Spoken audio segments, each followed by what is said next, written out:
नमस्कार दोस्तों, मैं B R Chaudhary, assistant professor in history, government PG college Suratgarh. हम भारतीय इतिहास पढ़ रहे थे और आज इसी क्रम में आज का हमारा टॉपिक रहेगा आधुनिक भारत के इतिहास में यूरोपियों का भारत आगमन।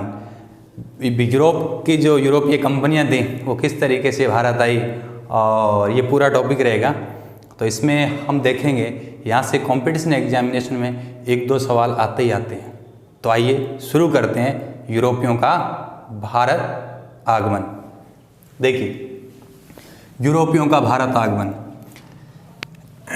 देखो, यूरोप में पुनर्जागरण हुआ और पुनर्जागरण के परिणाम स्वरूप भौगोलिक खोजों को बढ़ावा मिला और इसी के चलते बहुत सारी यूरोपीय कंपनियां हमारे भारत हिंदुस्तान के अंदर आई एक के बाद। तो उनके आने का क्रम क्या था? तो देखिए, यूरोपियों के आगमन में पहला सवाल यही से बनेगा कि भारत में आने का उनका क्रम क्या था। नेट 2014, सेट 2013, स्कूल लेक्चर 2016 में ये सवाल पूछा गया है और हर कंपटीशन एग्जामिनेशन में यूरोपीय कंपनियों का भारत आगमन ये फिक्स है, सवाल आता ही आता है। चलिए इसको किस तरीके से कंटेस्ट करना है। एक ट्रिक याद रखिए, PDEDFS, PDEDFS, PDEDFS। कैसे? P से क्या हो जाएगा? P से हो जाएगा पुर्तगाली, D से क्या हो जाएगा? डच, E से EIC और D से डेनिस। याद रखना, D दो बार है, पहले D, पहला D है ना जो दूसरे नंबर पर है, ये 2 नंबर पर है तो ये D से 2 अक्षर वाला बनेगा, मतलब डच। और इस D से क्या बनेगा? डेनिस, F से फ्रांसीसी और S से स्वीडिश। तो PDEDFS ये क्रम है यूरोपीय कंपनियों का भारत आने का और यहाँ से सवाल पूछा जाता है। चलिए अब बात करते हैं दूसरा पॉइंट, इनकी जो कंपनी बनी उन कंपनियों की स्थापना क्रम क्या था। तो याद रखिए, कंपनी की स्थापना पुर्तगाली 1498, सबको याद है। डच, याद रखिए डच 2 अक्षर में है इसलिए 1602। ईस्ट इंडिया कंपनी सबको याद है 1600 के अंदर, और डेनिस 1616 और फ्रांसीसी सबको याद है 1664 और स्वीडिश लास्ट में 1731। तो याद रखिए PDEDFS। तो 1498, 1602, 1600, फिर 1616, फिर 1664 और 1731। बहुत सिंपल है। देखिए, ये यूरोपीय कंपनियां भारत के अंदर आई, इनमें आपस में कंपटीशन हुआ तो लास्ट में 2 ही कंपनियां उभर कर सामने आई, उन दोनों के अंदर संघर्ष चला। और याद रखिए वो कौन कौन सी कंपनी थी? EIC और फ्रांसीसी। तो भारत के अंदर EIC ईस्ट इंडिया कंपनी और फ्रांसीसियों के बीच एक लंबा संघर्ष चला था। तो याद रखिए उनका फाइनल जो निर्णायक लड़ाई थी वो याद रखिए किन किन के बीच में संघर्ष हुआ। ईस्ट इंडिया कंपनी जो 1600 में स्थापित हुई और 1664 वाली फ्रांसीसी, याद रखिए इन दोनों के बीच में संघर्ष हुआ और फाइनल युद्ध हुआ था वांडीवास का युद्ध। कब हुआ? 1760। इस युद्ध में ईस्ट इंडिया कंपनी का जो सेनापति था वो था आयरकूट और फ्रांसीसी सेना जो था कंपनी का वो सेनापति था लाली। याद रखिए, आयरकूट ने कूट कर लाली को क्या कर दिया? लाल कर दिया। आयरकूट ने कूट लाली को लाल कर दिया, मतलब लाली की हो गई हार, मतलब फ्रांसीसी हार गए और आयरकूट मतलब ईस्ट इंडिया कंपनी की जीत हो गई। इसके बाद ईस्ट इंडिया कंपनी का प्रभाव और बढ़ गया, फ्रांसीसियों का प्रभाव लगभग खत्म हो गया। तो चलिए अब बात किसकी करेंगे, क्योंकि ईस्ट इंडिया कंपनी फाइनल जीती है तो ईस्ट इंडिया कंपनी का पूरा इतिहास हम देखेंगे। तो आइए देखते हैं ईस्ट इंडिया कंपनी EIC। देखो एक टाइमलाइन है, अपन देखेंगे और आपको याद भी हो जाएगा। देखिए 1600 ईस्वी में ईस्ट इंडिया कंपनी की स्थापना हो जाती है, 1600 में स्थापना। अब याद रखिए 1608, 8 H याद रखिए, H से ओंकिंस। याद रखिए 1608 में ओंकिंस भारत आया है ना, ये इंग्लैंड के सम्राट जेम्स प्रथम का दूत था। कैसे याद रखना है? H को ऊपर से मिलाओ, अरे नीचे मिलाओ, कितना बन गया? 8, और वैसे 8 ये और H मतलब H से ओंकिंस। ओंकिंस भारत आया है ना, भारत आया। जहांगीर से कहाँ मिला? आगरा में मिला। जहांगीर से हॉकिंस ने फारसी में बात की, जहांगीर प्रभावित हो गया, 400 का मनसब दे दिया। और क्या दे दिया? 400 का मनसब दिया, अंग्रेज खां की उपाधि दे दी। लेकिन जहांगीर ने व्यापार की अनुमति हॉकिंस को नहीं दी। याद रखिए किस जहाज से आया था? हॉकिंस हेक्टर जहाज से आया था। याद रखिए हेक्टर जहाज से भारत आया था। तो व्यापार की परमिशन लेने में असफल रहा। फिर देखिए 8 और 8 16, मतलब 1615-16 में कौन आया? टॉमस रो आया, वो भारत आया और जहांगीर शेख कहाँ मिला? जहांगीर शेख वो अजमेर के मैगजीन के किले में मिला। और ये जो टॉमस रो है वो व्यापार की परमिशन लेने में क्या रहा? सफल रहा। तो याद रखिए व्यापार की उसको अनुमति मिल गई। आगे देखिए 16, देखो 8 8 16, तो 1615-16 और 16-16-32, तो 1632 में क्या हुआ? ये देखिए गोलकुंडा के सुल्तान ने 1632 में अंग्रेजों को 500 पेगोडा वार्षिक, है ना, वर्ष में 500 पेगोडा जमा करो और गोलकुंडा से वो फ्री व्यापार करो। इसे कहते हैं ईस्ट इंडिया कंपनी का सुनहरा फरमान। तो 32 में क्या हुआ? इधर देखिए 32 में क्या हुआ? गोलकुंडा के सुल्तान ने सुनहरा फरमान दे दिया। क्या था कि ईस्ट इंडिया कंपनी को 500 पेगोडा वार्षिक के बदले उनको वहाँ फ्री ट्रेड करने की अनुमति दे दी। 1632 तक आ गए। 1632 के बाद याद रखिए 1639 में क्या हुआ था? ये देखिए ये मद्रास है ना।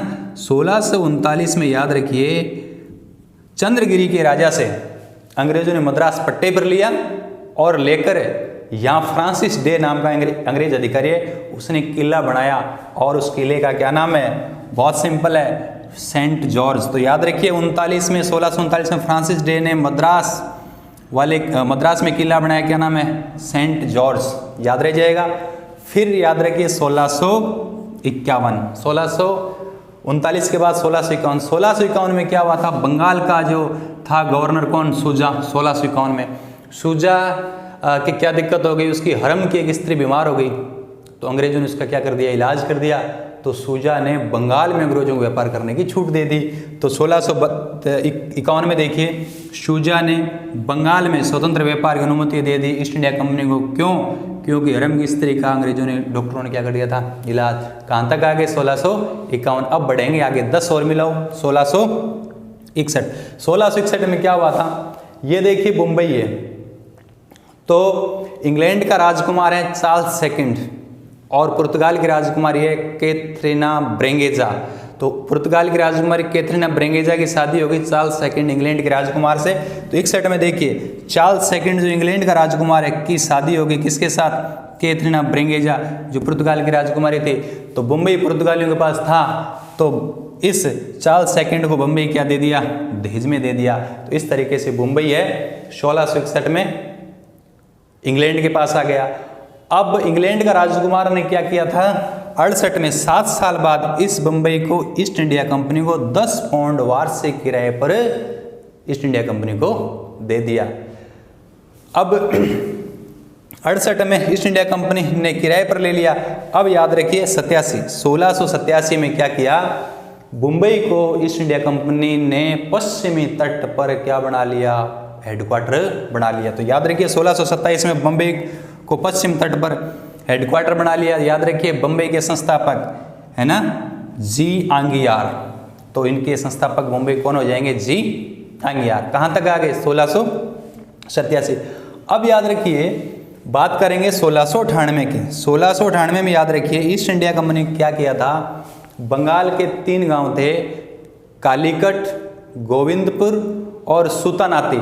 इन तीनों गांवों की जमींदारी ले ली वहाँ के राजा से 1200 रुपये में, और यहाँ एक किला बनाया और कोलकाता बसाया। उस किले का नाम है फोर्ट विलियम। तो याद रखिए 1698 में ईस्ट इंडिया कंपनी ने क्या किया? 3 गांव सुतानाती, कालीकट और गोविंदपुर 1200 रुपये की जमींदारी पर लेकर वहाँ एक किला बना दिया। कौन? फोर्ट विलियम, है ना, कोलकाता में। और याद रखिए कोलकाता की नींव कौन रखता है? जॉब चारनोक। तो 98 में 1600 में कोलकाता वाला हो जाएगा। अब 1600 तो क्रॉस करके अब आना है 1700। तो याद रखिए दिल्ली में 1717 में दिल्ली का मुगल बादशाह कौन है? फर्रुखशीर खुद बीमार हो गया था। तो अंग्रेज डॉक्टर सरमन और हैमिल्टन ने फर्रुखशीर का इलाज कर दिया। फर्रुखशीर का अंग्रेज डॉक्टरों ने इलाज कर दिया। फर्रुखशीर खुश हो गया। खुश होकर ईस्ट इंडिया कंपनी को बंगाल में निःशुल्क व्यापार करने का अधिकार दे दिया और साथ ही साथ दस्तक जारी करने का भी अधिकार दे दिया। तो 17 में याद रखिए फर्रुखशियर को खतरा हो गया था, 17 खतरा हो गया था बीमारी का, तो फर्रुखशियर को खतरे से बाहर निकाला किसने? अंग्रेजों ने। 2 डॉक्टर थे, हैमिल्टन और शर्मन। तो फर्रुखशियर ने ईस्ट इंडिया कंपनी को क्या दे दिया? दस्तक जारी करने का अधिकार प्लस बंगाल में फ्री व्यापार का अधिकार। कब आ गए? 1717 तक। अब याद रखिए, बात करेंगे 1757 की। देखिए, अंग्रेजों ने बंगाल पर अपना आधिपत्य जमाना शुरू कर दिया, व्यापार वगैरह ये लोग कर रहे हैं। तो 1757 की बात है, बंगाल का नवाब था सिराजुद्दौला। तो 1757 में सिराजुद्दौला और ईस्ट इंडिया कंपनी के बीच एक जंग हुई और उस जंग का नाम है प्लासी की लड़ाई 1757, जिसमें ईस्ट इंडिया कंपनी की जीत और सिराजुद्दौला की हार। इधर देखिए, 1757 में प्लासी का युद्ध, एक तरफ ईस्ट इंडिया कंपनी, एक तरफ सिराजुद्दौला, जिसमें जीत किसकी होगी? ईस्ट इंडिया कंपनी की। तो प्लासी का युद्ध के अंदर बंगाल का नवाब सिराजुद्दौला हार गया, तो बंगाल पर किसका कब्जा हो गया? ईस्ट इंडिया कंपनी का। तो ईस्ट इंडिया कंपनी ने सिराजुद्दौला के बाद बंगाल का नवाब बनाया मीर जाफर को। मीर जाफर अंग्रेजों की कठपुतली थी, बेहद कमजोर था। मीर जाफर के बाद उन्होंने अंग्रेजों ने क्या किया? मीर कासिम को बनाया। मीर कासिम ने कुछ सुधार किए तो अंग्रेजों ने मीर कासिम को हटाकर वापस किसको बना दिया? मीर जाफर को। तो ये मीर कासिम क्या करता है? बंगाल से भागकर कहाँ आया? अवध आया। अवध का राजा कौन था? सुजाउद्दौला, उसको साथ लिया। और दिल्ली का राजा 64 में कौन? 1764 में शाह आलम सेकंड, उसको लिया। तो मीर कासिम बंगाल का सत्ताच्युत शासक, अवध का नवाब सुजाउद्दौला और मुगल बादशाह शाह आलम। 1764 में तीनों मिलकर और ईस्ट इंडिया कंपनी के साथ एक लड़ाई करते हैं, एक युद्ध करते हैं जिसका नाम है बक्सर का युद्ध। इसमें फिर ईस्ट इंडिया कंपनी जीत के इन तीनों की संयुक्त सेना को उन्होंने हरा दिया। तो याद रखिए, 1764-57 के 7 साल बाद 64 बक्सर का युद्ध हुआ, जिसमें एक तरफ मुगल बादशाह शाह आलम सेकंड, सुजाउद्दौला अवध का और मीर कासिम बंगाल का सत्ताच्युत शासक वर्सेस ईस्ट इंडिया कंपनी। फिर ईस्ट इंडिया कंपनी इस युद्ध में क्या गई? जीत गई। और बक्सर जीतने के बाद भारत के अंदर सबसे बड़ी ताकत बनकर उभरी ईस्ट इंडिया कंपनी। उसके बाद ईस्ट इंडिया कंपनी ने भारत में जबरदस्त भारतीयों का शोषण किया। इस तरीके की नीतियां थी। बंगाल में लूट का राज्य शुरू हो जाता है और 1757 प्लासी फिर बक्सर से होते हुए लगभग 100 साल हो गए भारतीयों का उन्होंने शोषण किया। तो 1757 के पूरे 100 साल बाद, मतलब 1857 में भारतीय लोगों ने विद्रोह कर दिया। तो फिर हम पढ़ेंगे 1857 की क्रांति। भारतीयों ने विद्रोह कर दिया ईस्ट इंडिया कंपनी के विरुद्ध। हालांकि इस क्रांति का उन्होंने क्या कर दिया? दमन कर दिया। क्रांति का ईस्ट इंडिया कंपनी ने दमन कर दिया। अब ब्रिटिश सरकार, ब्रिटिश पार्लियामेंट 1858 का क्या लाई? एक्ट में उन्होंने क्या कर दिया? British east India company EIC का शासन इस एक्ट में समाप्त किया और शासन किसके हाथ में आ गया? ब्रिटेन की महारानी वाले ब्रिटिश पार्लियामेंट के हाथ में आ गया। सिंपल। फिर अब इंग्लैंड का डायरेक्ट शासन हो गया और फिर ये चलता रहा। 1947 में माउंटबेटन योजना आई। ये पूरा इतना बड़ा इलाका था, ये उस टाइम का भारत इतना बड़ा इलाका। 1947 में एक योजना आई, माउंटबेटन योजना। उसके तहत विभाजन होना था इस पूरे देश का 2 अधिराज्यों में, भारत और पाकिस्तान। तो 1947 में ब्रिटिश पार्लियामेंट में एक विधेयक लाया गया, पास हुआ, किस नाम से? भारतीय स्वतंत्रता अधिनियम। उसके तहत 14 अगस्त को कौन बन गया? पाकिस्तान, और 15 अगस्त को भारत। तो इस तरीके से 2 अधिराज्य बन गए और ये दोनों क्या हो गए? स्वतंत्र हो गए। तो कुल मिला के यूरोपीय कंपनियों का भारत आगमन के अंदर हमने पढ़ा कि किस तरीके से उनका आगमन का क्रम है। तो 2 मिनट के अंदर अपना रिवीजन कर लेते हैं। तो आइए देखते हैं। तो आगमन का क्रम PD, ED, FS और फाइनल 2 बचते हैं कौन? EIC और फ्रांसीसी, दोनों के बीच में एक युद्ध हुआ वांडीवास 1760, जिसमें ईस्ट इंडिया कंपनी की जीत और फ्रांस की क्या हो गई? हार। अब ईस्ट इंडिया कंपनी देखते हैं टाइमलाइन। 1600 में स्थापना, 1608 H हॉकिंस आया, 1516 में टॉमस रो आया। उसके बाद 32 में गोलकुंडा के सुल्तान ने सुनहरा फरमान हो गया। 39 में याद आया।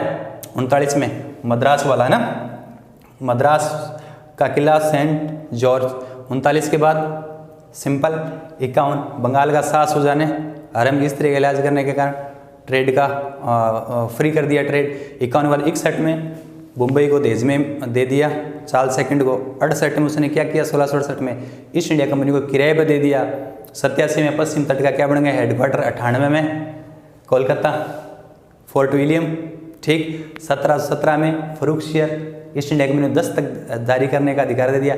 17 के बाद 57 में पलासी में ईस्ट इंडिया कंपनी जीत गई, सिराजुद्दौला हार गया। और 64 में भारत की तीन संयुक्त सेनाओं को हरा दिया। 64 में बक्सर जीता। 1857 में क्रांति हुई। 58 का एक्ट आया, ईस्ट इंडिया कंपनी का शासन खत्म करके ब्रिटिश पार्लियामेंट महारानी का शासन शुरू हो गया। और उसके बाद 1947 में माउंटबेटन योजना के तहत 2 अधिराज्य निर्माण की बात हुई और 47 में भारतीय स्वतंत्रता अधिनियम। तो कुल मिला के ये था यूरोपियों का भारत आगमन। ब्रीफ में मैंने कोशिश की है कि आपको अच्छी तरीके से समझा दूं। मुझे पूरी उम्मीद है कि ये टॉपिक आपको बेहतरीन ढंग से समझ में आ गया। तो मिलते हैं नेक्स्ट वीडियो में बहुत जल्द। Thank you.